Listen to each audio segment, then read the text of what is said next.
थोड़ा परिचय दें अपना। मैं संजीत कुमार ग्राम पंचायत मझुआ अमामे का वर्तमान प्रधान हूँ।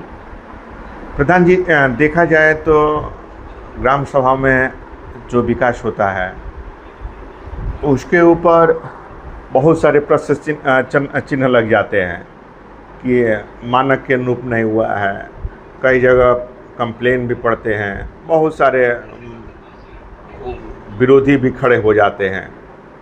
क्या आपके समझ इस तरह की कुछ समस्या है? अभी तक तो और ऐसी इस तरह की हम नौबत आने भी नहीं दिए हैं, क्योंकि जो भी सरकार का मानक है कोशिश पूरी हुई है कि गुणवत्तापूर्ण काम हो। और अभी तक मेरा कार्यकाल लगभग 4 साल से कुछ अधिक ही हो रहा है, लेकिन अभी तक मेरे खिलाफ़ कोई कंप्लेन गांव से कोई व्यक्ति नहीं किया। और हमारी कोशिश होती है कि जो भी सरकार का मानक है उसके अनुरूप काम कराया जाए। और आप अभी जाएंगे पंचायत भवन हमारा, देखेंगे कहीं भी कोई उसका प्लास्टर झड़ा वड़ा कुछ नहीं मिलेगा। अभी तक आपका जो कार्यकाल पूरा 4 साल हो गया है, इन 4 सालों में जो आपके ग्राम सभा में आपके जो समस्याएं उत्पन्न होगी वो मुख्य समस्या क्या थी? समस्या हमारे इस अमामे में, चूँकि 2 राजस्व गाँव है हमारे ग्राम पंचायत में, एक अमामे है मझुआ भी है।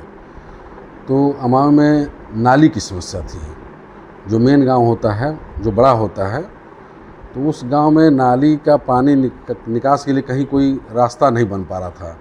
हमारे पहले उस समस्या का समाधान नहीं कर पा रहे थे लोग, और वो माने झगड़ा विवाद का रूप ले चुका था कि इधर नहीं जाना चाहिए, उधर नहीं जाना चाहिए। और जब मैं प्रधान हुआ तो मुझे भी लगा कि इसका समाधान होना चाहिए, निदान होना चाहिए। फिर मैंने आपस में सब लोगों को बैठा करके समझा बुझा करके, और आप इस समय जाएंगे उस मेन रास्ते पे, देखेंगे वो पूरा पाइप द्वारा नाली बनी हुई है, और जगह जगह चैम्बर भी मैंने बनवा दिया। और कंप्लीट हो करके सीधे उसका जहाँ उचित निस्तारण होना है वहाँ पे हमने नाली का निकास कर दिया, नहीं तो सड़क पे पानी जमा हुआ था। और वो हम प्रधान बने तभी 6 महीने के अंदर उसको बनवा भी दिए।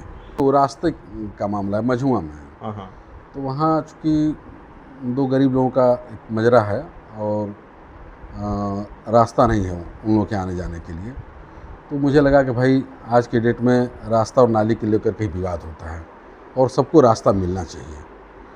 तो वहाँ भी फिर जो उस टाइप के लोग थे मैंने बुलाया, भाई हम पढ़े लिखे हैं, मैं चाहता हूँ कि भाई समझा बुझा कर लोगों को उचित जो रास्ता है बताया जाए। और प्रधान जी, मेन समस्या ये जो रास्ता का होता है, नाली की होती है। नाली में पानी निकासी का जो समस्या होती है, अधिकांश ग्राम पंचायतों में, ग्राम सभाओं में इन नाली निकासी पानी की समस्या बहुत से रहती। आपके ग्राम में कम से कम मुझे लग रहा है कि 10 नाली बनवा चुका हूँ। इसमें 6 जो मेन गांव है वो उसमें, और इसी तरह लग रहा था कि बनेगा ही नहीं, और मैंने बनवाया भी। और उचित जहाँ उसका निकास होना है, जहाँ तालाब है, जलाशय, हालांकि उन तालाब के किनारे भी एक जगह तो मैं वो चूँकि फ़िल्टर बनवाना है, ऐसे भी पानी चूँकि गंदा पानी तालाब में नहीं गिरना चाहिए, एक जगह और बनवाना है। तो थोड़ा सा बजट बस यही केंद्रीय वाला आने वाला है। तो मेरा टारगेट है कि निकास तो हम कर ही दिए हैं ताल की तरफ, बहुत बड़ा ताल है, एक तरफ पोखरी है, तो पोखरी और ताल में ही उसका पानी का निस्तारण होना है।